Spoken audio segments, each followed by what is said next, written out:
Well, greetings, Gran Turismo enjoyers, and it's time for another engine swap build. And this one is going to be another fictional Pikes-Peak monster. Yeah, so the car that I'm going to be using for this build is the BAC Mono, because the goal here is to try to beat the Pikes-Peak Cruiser. Yeah, we don't care about the color. Just want to get the car. So, all you have to do is to go into Brand Central and go up to Europe and select BAC.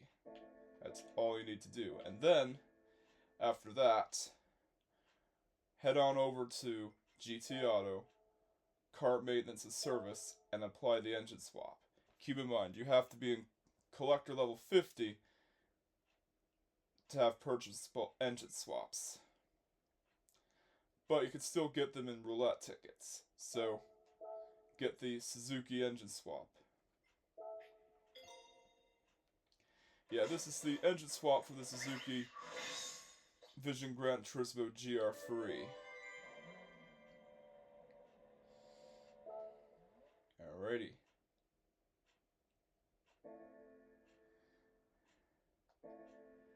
And buy everything you can.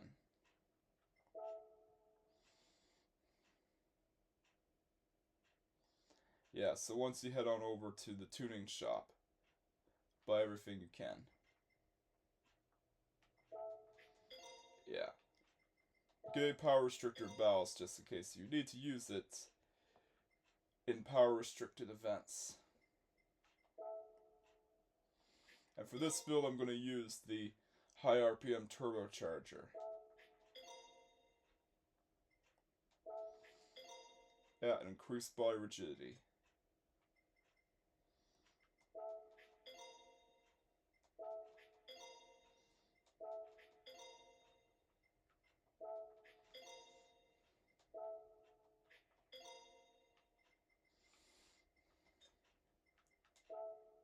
Carbon ceramic.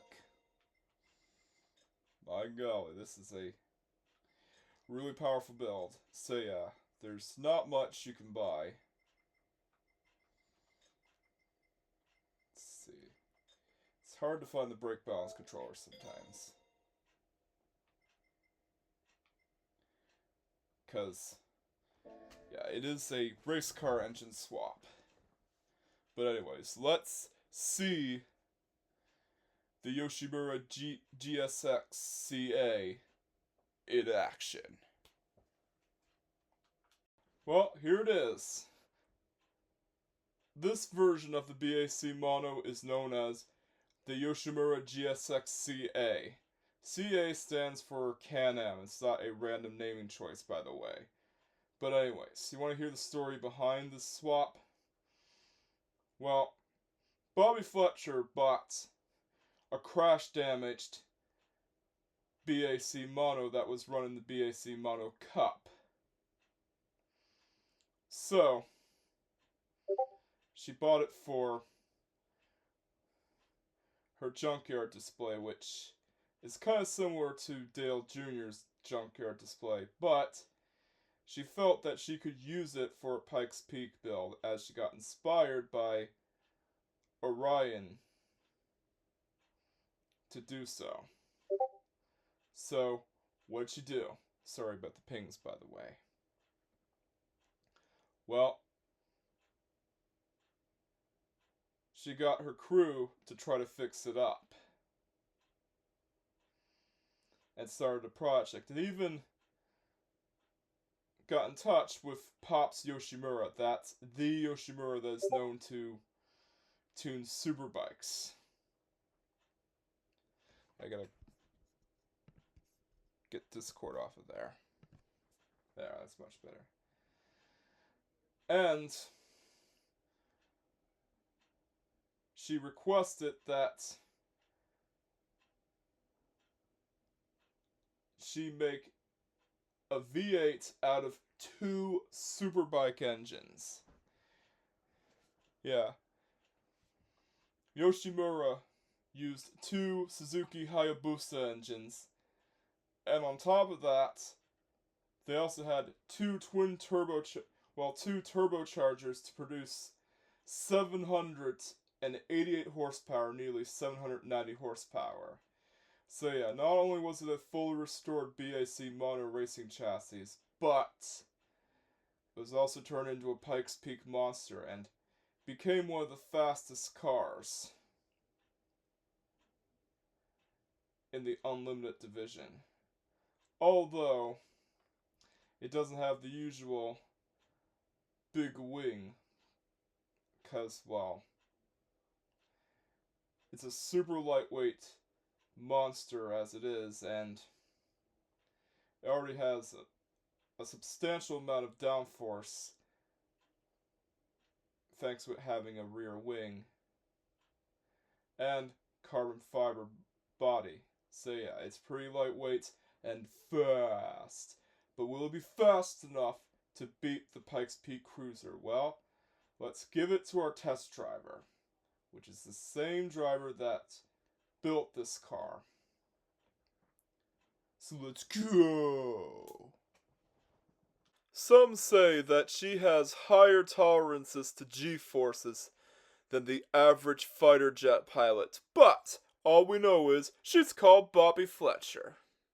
Here we go. Now keep in mind, this has got to be the most difficult vehicle that I've ever driven in the series. And imagine if Yoshimura themselves actually made something like this in real life. Imagine if they decided one day to make a BAC Mono with 2 Superbike engines combined together to make a V8. It would be insane. And as you can tell, there's a lot of wheel spin and oversteer with this thing because of how much power it has relative to its weight. Here we go into the first corner known as the Headcanon or the Yokohama S. We're going to be calling it the Yokohama S because it's just easier to pronounce. And into the Mercedes arena. Yeah, this car is really fast. And it took a while to get a good lap time with it. As mentioned before, and I don't know if I've mentioned this before, I used the setup that Johnny STVR used, and it helped. And here we go into the next set of corners known as the Valvoline curve and the Ford curve.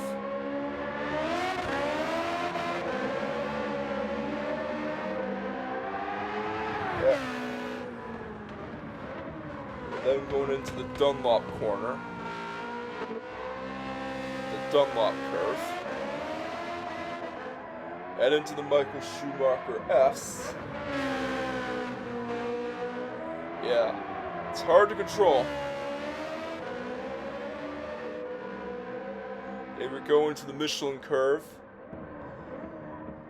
And just barely managed to spin out because of how much power this has. Yeah, this car is really easy to spin out with. And into the Ad Van Bogen, which is a really fast corner by the way. And here we go into the NGK chicane. Yeah, and it takes it with ease. BAC Mono with this engine is really insane. Into the final corner known as the Coca-Cola curve. And across the line!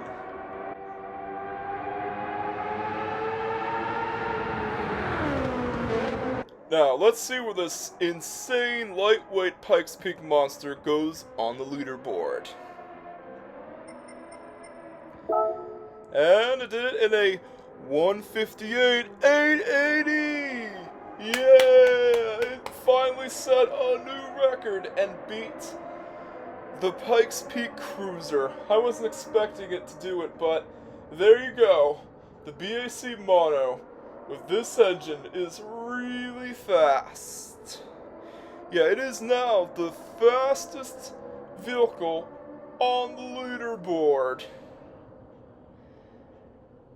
And the Afila prototype is still the slowest. But anyways, let's do some more testing.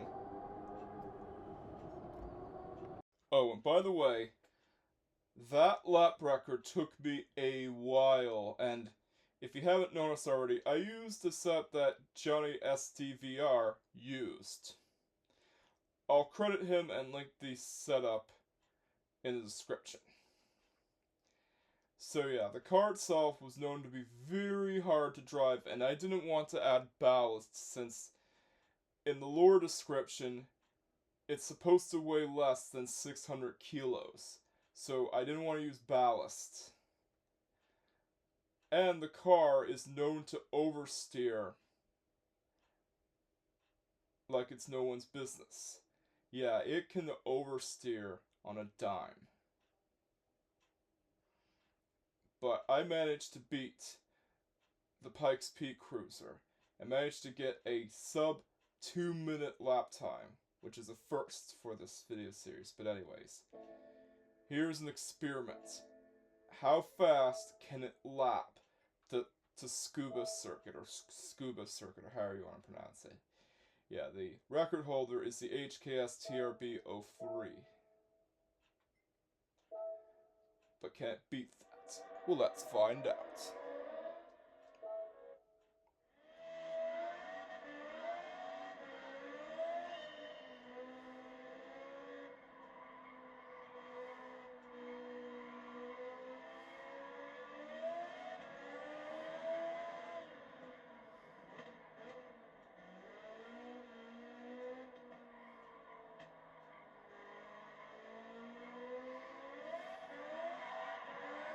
I'm trying to beat the time of the HKS TRB-03.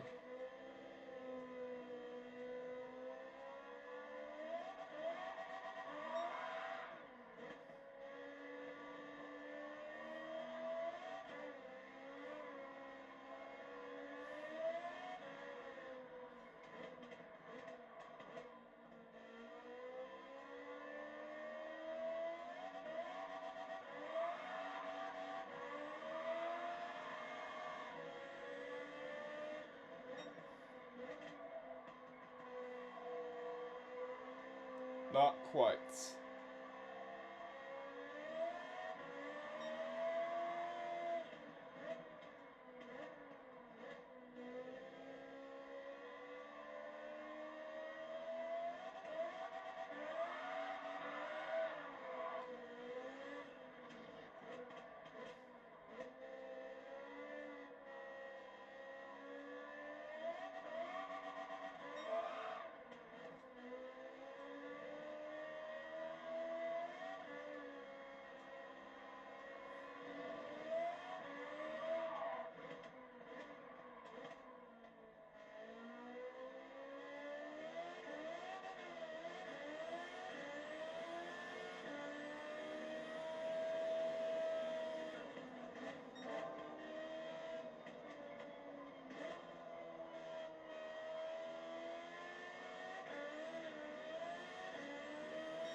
Yeah, I made a mistake.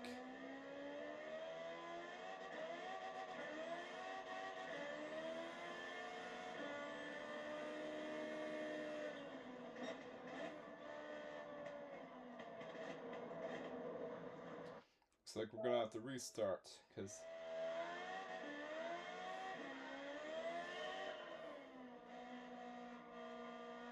I made a mistake.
Yeah, it didn't beat the HKS TRBO3, but it was still pretty fast.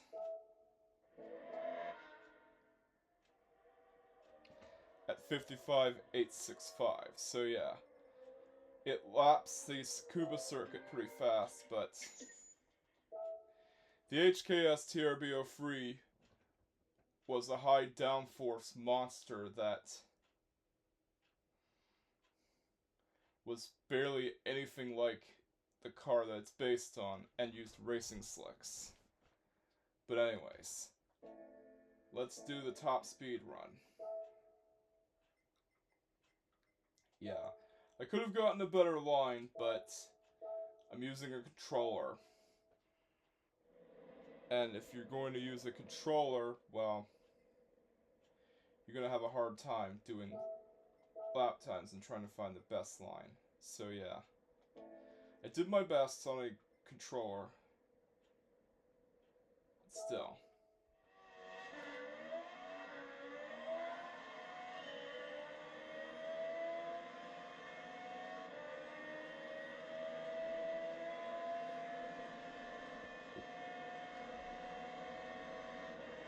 Now this paint scheme is inspired by both the old Yoshimura Superbikes and the modern ones.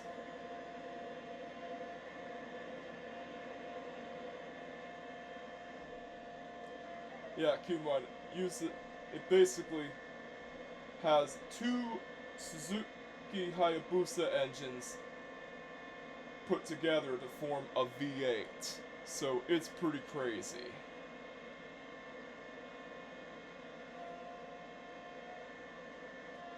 Yeah, it's amazing that Bobby Fletcher could have the G-forces to drive around in this thing. Because it not only has a lot of horsepower, but it also has, well, it also weighs under 600 kilograms. So it's really fast and really light. It also has a pretty good top speed.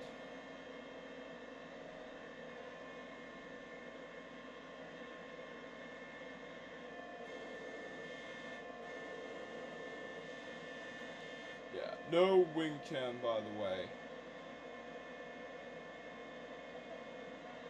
So yeah, 252 miles per hour is all it'll do because it's drag limited. But it's still pretty impressive though.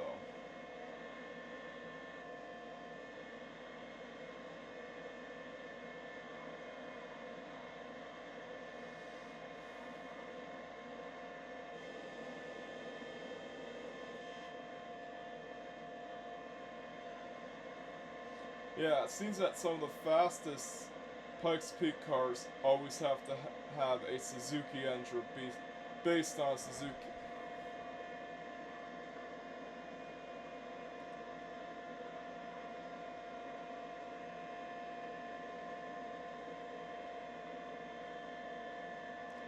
Yeah, it is unfortunately drag limited to 252 miles per hour and 249 miles per hour in this section. Yeah, still pretty fast.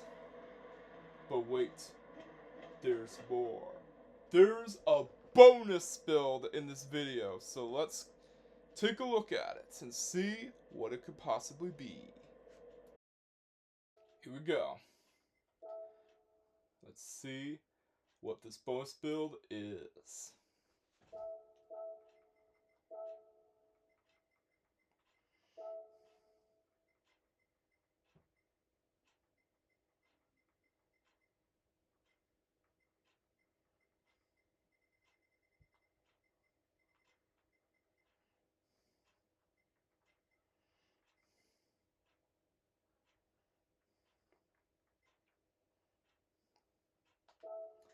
Yeah, we got the Honda Civic Type R. I selected the road car variant because, unlike the race car, this car accepts dirt and snow. And supposed to be a rally car build. This is the Honda Civic Type R F2 kit car, not to be confused with Formula 2. Yeah, the naming F2 is just a coincidence. So, the ingredients for this build is the wide body,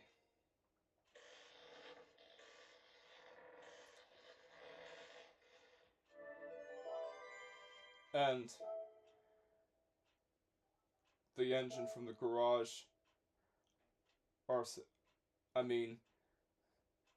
2020 Honda Civic. Yeah, I forgot that this car has a different engine from the other one. But it is up to the FIA kit car standards. Yeah, we don't need to do much for this one since it is a kit car.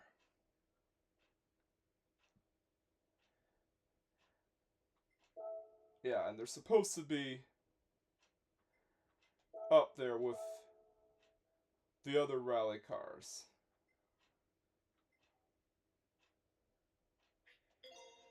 Yeah, so Type A front bumper, Type B splitter, and the wing.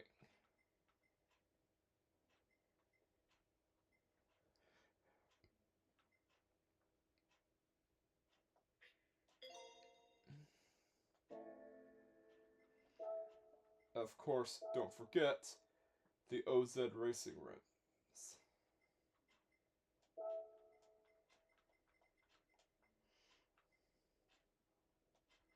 There we go.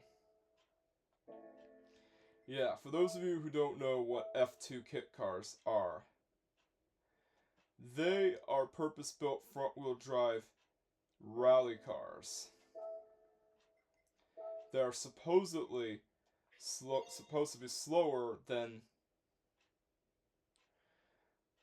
the top rally machines, but on some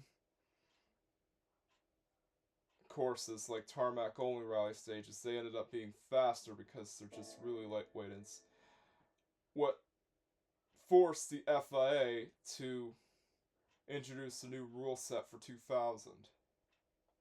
So yeah, kit cars have history, and a few have even appeared in the Gran Turismo series in the past, including the Citroen Sara rally car. So yeah, kit cars have a history. And we don't want to add any displacement upgrades because that would violate the FIA F2 kit car rules. Yeah, so racing muffler.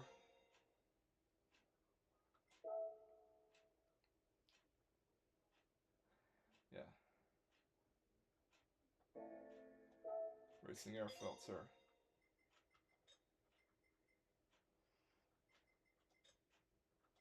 Yeah. Stage 1 weight reduction. Yeah, apply all the weight reductions. Yeah, definitely get an LSD.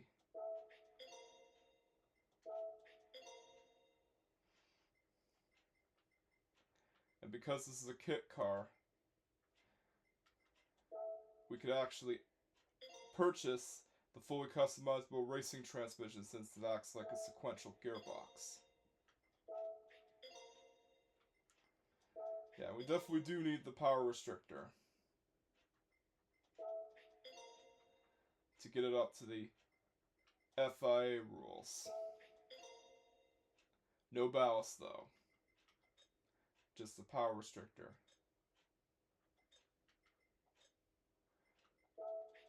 A racing computer. Sorry about that. Alright. Doesn't matter which ones you get, because they're both the same. And for this build, you definitely need racing hards. Since a lot of rally cars have racing hards as standard, and dirt, and snoot tires. Which are in the extreme haul for some reason.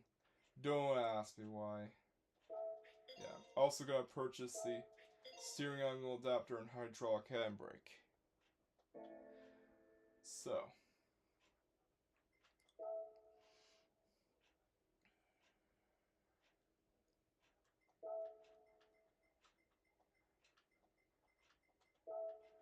We're going to get up to the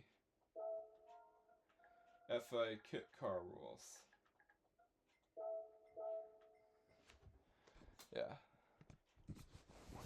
And we're going to look up what the maximum allowed power is for the kit car rule.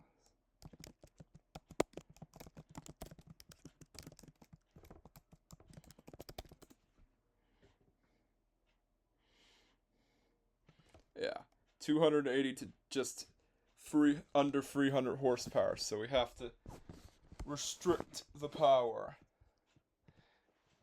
Yeah, this is why we bought the power restrictor.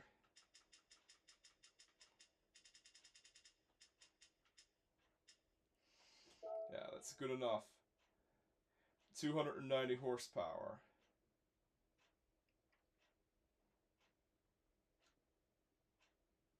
But anyways, let's see the car in action and the full setup. Well, here it is. The Honda Civic kit car. Now, for the story behind this fictional rally car. Honda has been well known in the amateur rally scene, especially when it comes to homologating Group N cars. But Honda wanted to make a factory-backed effort themselves, seeing that Mazda, Toyota, Nissan, Subaru, and Mitsubishi have all made and homologated rally cars themselves. So, in 1998, Honda homologated one of their Civics to the FA F2 kit car standards. And while they never won any races, it was still pretty potent, especially against other Japanese rally cars, even ones that are supposed to be theoretically faster than the Civic kit car. And yeah, it wasn't as fast on dirt and, well, gravel and snow, but it was faster on tarmac, as it was pretty light, just like any other kit car.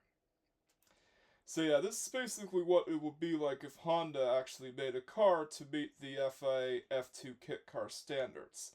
And F2 is not to be confused with Formula 2, by the way. Formula 2 is an open-wheel racing series that is made as a feeder series to Formula 1. But anyways, here's the setup that I used. Yeah, I made sure to raise the ride height because it's supposed to be a rally car build. Pause the video if you want to copy the setup yourself. But the default setup is good enough, you just need to raise the ride height and no toe angle. And here are the parts you need. All three stages of weight reduction increased by rigidity. Steering angle adapter, although that's optional. Anti-lag system, racing intercooler, racing air filter, racing muffler, racing exhaust manifold, racing brake pads, racing brakes, it doesn't matter which one you get, slotted or drilled is fine, since it's just cosmetics. Hydraulic handbrake, although that's optional. Brake balance controller. Full control computer, aka fully customizable ECU. Fully customizable racing transmission, because, well, it's a kit car, it's supposed to have a sequential gearbox, not a dog box. And a fully customized LSD. And don't forget to buy racing hards and dirt and snow, since it is a rally car build. But anyways, let's see how fast this rally car is once we hand it over to our test driver, Bobby Fletcher. I'm not going to bother with the introduction this time, because, well, I already did that. So let's go! Here we go. Now keep in mind, The description for this fictional rally car will not be posted until the short gets uploaded, and this is done to keep the viewers in suspense and to keep it as a surprise because it's a bonus, not the main build itself. As you can tell, this car is really easy to control, and it actually makes sense considering that it's supposed to be a lower class of rally car but ended up being faster than the top class on tarmac. Here we go into the Yokohama S. Now this is a corner that is really difficult to master because you have to brake so late. Yeah, and into the Mercedes arena. Here she goes. Yeah, no problem tackling that.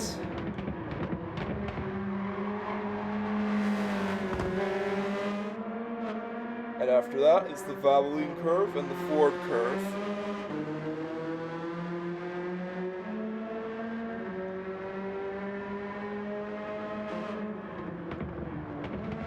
Again, no problem here.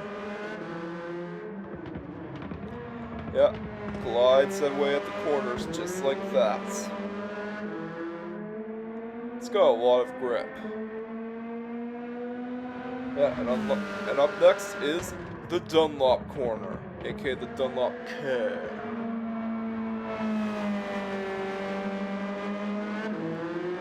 Yeah, and after that is the Schumacher S. Yeah, and it's a pretty agile car. It's meant for handling.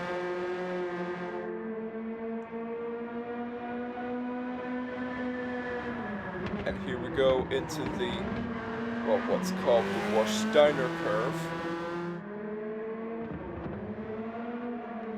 Sorry if my German's a bit rusty here. And into the Advanbogen. And because it has a lower top speed, it takes it flat out. And into the NGK chicane, which is hard to say, by the way. Now into the final corner known as the Coca-Cola curve. Yeah, no issues here. And across the line! Let's see where this light and agile kit car goes on the leaderboard.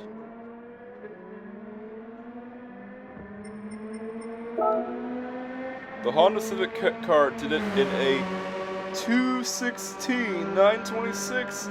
Yeah, it's actually faster than the Tommy Kyra M70X, but that car had a lot of wheel spin. So yeah, it just goes to show that horsepower isn't everything. This car is very nimble. And just like any kit car, it would have been faster on tarmac than the top of the field. But anyways, let's do the first ever rally hot lap. Here we go. Now this is the first ever rally hot lap session, usually reserved for rally builds. It's not really that fast on gravel and snow, but it's let loose on tarmac. Yeah, into the first corner. And yeah, you can see the weaknesses on gravel. But it's still pretty good on gravel though, and the jump. Yeah, she is bringing it. Yeah, and into the straightaway, which is not actually that long. And with dirt tires, it has a lot of wheel spin because dirt tires were not meant for tarmac. There's a lot of smoke there. And back into the gravel. Yeah, she had experience on dirt before, according to my lore description. And across the line! Where does this 90s kit car go on the rally leaderboard? Well, let's find out. So far, it's leading, and it has done it in a 56.9 56.241. That's 56.241 seconds. Although this is subject to change as faster rally builds get introduced. But anyways, let's conduct some more experiments, shall we? Now, in case you're wondering why I even bothered to do an engine swap, well, it's because this car was homologated with the F20B engine from the Honda Accord. So, according to the script, it was homologated with the same engine as the Honda Accord, as the F20C engine hadn't come out since, well, until 1999, since the Honda S2000 wouldn't come out until a year after this car was homologated to FIA F2 kit car regulations. And, interestingly enough, the K20 is actually a replacement to the Honda F-Series of engines. Just thought I'd let you know, not to be confused with the Ford F-Series pickup trucks, of course. But anyways, let's perform a little experiment. How fast is this car compared to the top rally machines at the time? Now, in order to conduct this experiment, I decided to pit this car against the Subaru Impreza. We're going to do a grid start. Yeah, this is the top rally machine at the time.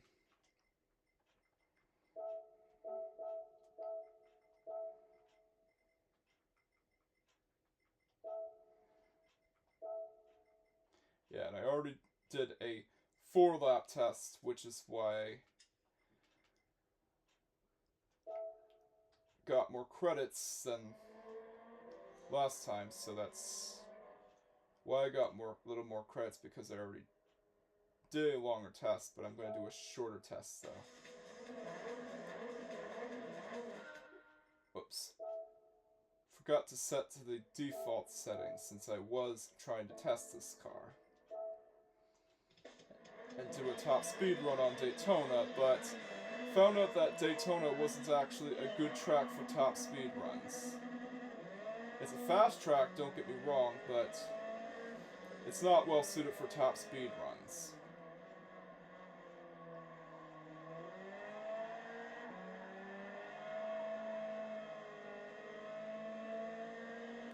Yeah, and I learned that the hard way.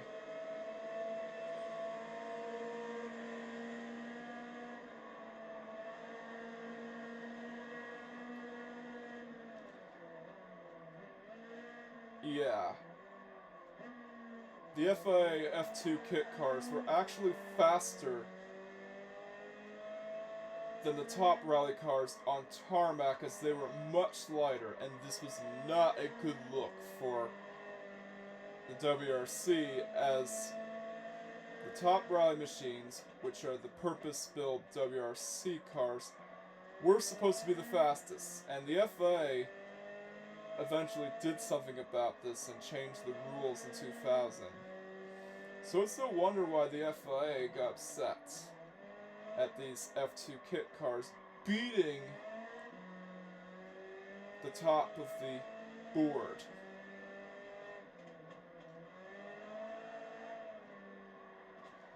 And yeah, it's front-wheel drive and it does understeer, but it's still pretty fast. And it actually handles pretty good. It's got a lot of grip.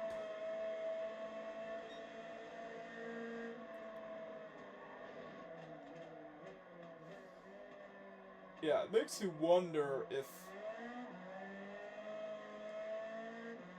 the FIA took too long to respond, since it was becoming a rampant issue. Yeah, and I also picked Alsace, or Assas, or however you want to pronounce it, so that the Civic could have a fighting chance. It's got much better acceleration in the straightaways than the top machines. But off the line, it doesn't accelerate as well because it's two-wheel drive instead of the Subi being four-wheel drive. So there you go. It is faster than the top rally machines. No wonder why the FIA did something about it. But anyways, on to the top speed test. And we're going to do it in Special Stage Route X. Yeah, I tried multiple other tracks for the top speed runs, but Special Stage Route X is always one that seemed to work the best. Now, we're going to do it with the limited gearing. Yeah, it was gear limit to 139 miles per hour because it's a rally build, not a top speed build.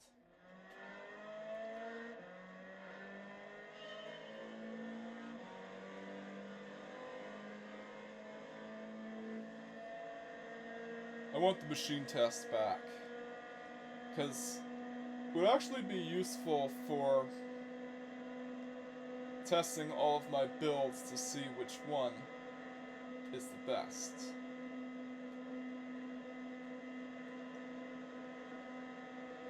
Oh, and by the way, I made an alternate paint scheme for this car that is based on the secondary livery in Gran Turismo 1 and 2. You know, the one that was used in the Castro Mugen Accord inspired livery.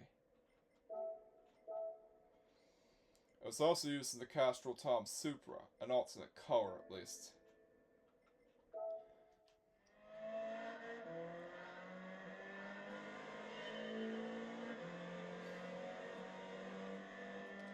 Yeah, so what's the top speed of this car without the limiter?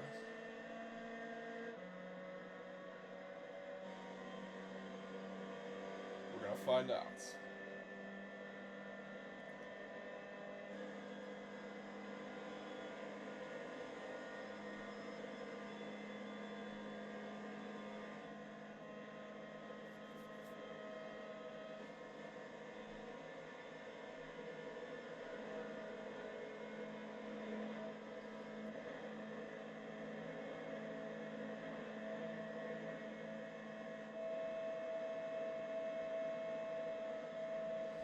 Yeah, it is drag limit to 159 miles per hour.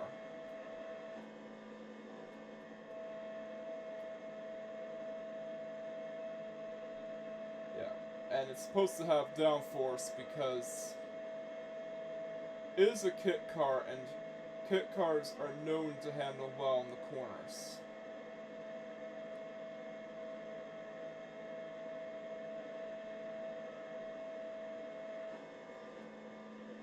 So, it can't go any faster than 159 miles per hour. I'm not gonna wait a long time to see if it will reach any higher speeds, because this is not a top speed build, it is a rally build. Still, I think I did a good job on this livery. Yeah, I like how it looks. It's inspired by the Castro Mugen Accord. It even has a license plate. So yeah, this build is a neat bonus. And the link to all the liveries for both builds are in the description. And you know the drill by now. Don't forget to like, comment, subscribe, and hit that notification bell just in case you haven't already done so. Catch you guys next time, and peace out.